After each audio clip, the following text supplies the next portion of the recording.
Can you hear the music, Robert? Yes, I can.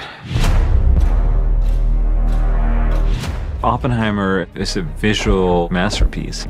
I felt like this movie was really pushing the boundaries in so many different fields, so I wanted to see how we can do that with music as well. I had no preconceptions about the music for the film.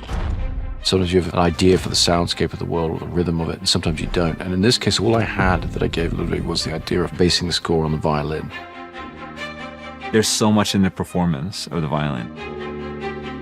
In seconds, you can go from something beautiful to something completely horrifying. There's a neurosis to the sound in a way that I think fits the highly strung intellect and emotion of Robert Oppenheimer very well.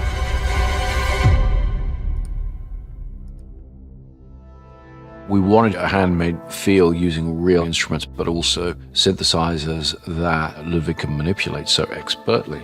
There's a scene there in the beginning when they're visiting us almost for the first time. The way I was thinking about the music there was almost to think you're on a different planet.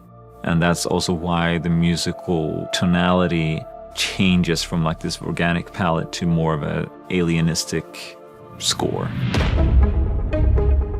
I used a lot of synthesizers, but the heartbeat of the music is all organic. Chris called me one day, he's like, hey, can you write a 30-minute courtroom trial piece of music? And I was like, okay.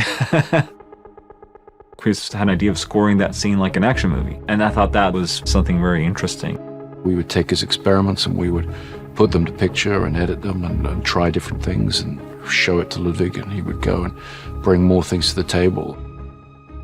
One of the things that was really inspiring with this was when Chris invited me to come to see visual effects that they were creating. I think what they did sparked a lot of ideas in my head, and that's where the idea for the montage came from. I had this pattern, and it's played by the violins, but I wanted it to go faster and faster and faster and faster the whole time. But then the tricky point was, how can we record this live? They go from a tempo change from 180 BPM to 350 BPM within 2 minutes. It would have been easy to just have stopped every 2 bars.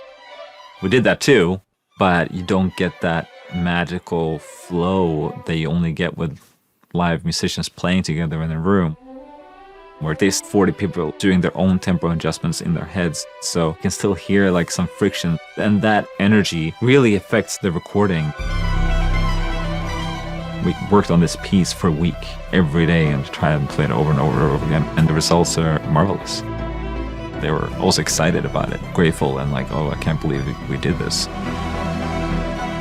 I think Ludwig's work on the film really achieves an enormous amount of the effect of drawing the audience into the emotional dilemmas of the characters. I think he's really put together a very remarkable score.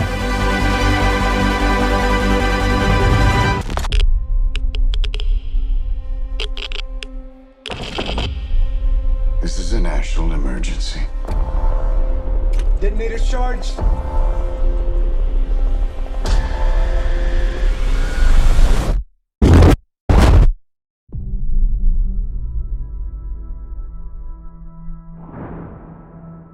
We're in a race against the Nazis.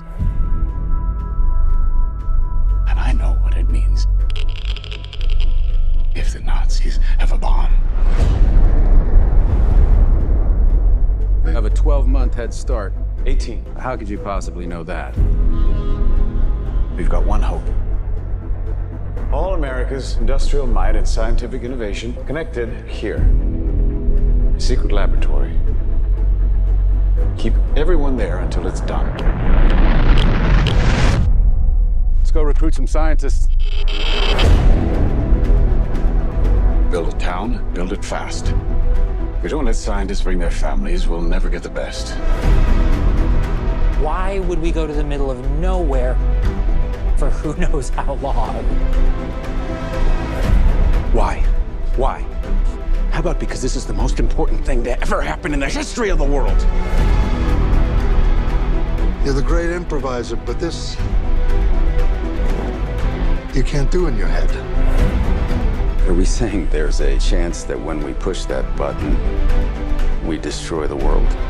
Chances are near zero. Near zero. What do you want from theory alone? 0 would be nice.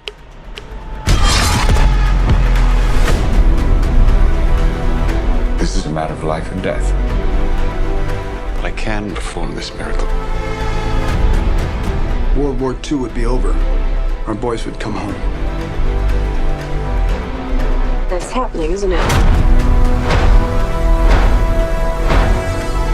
The world will remember this day.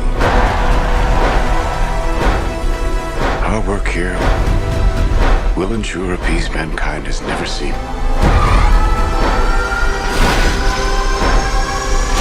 Until somebody builds a bigger one. You are the man who gave them the power to destroy themselves. And the world is not prepared.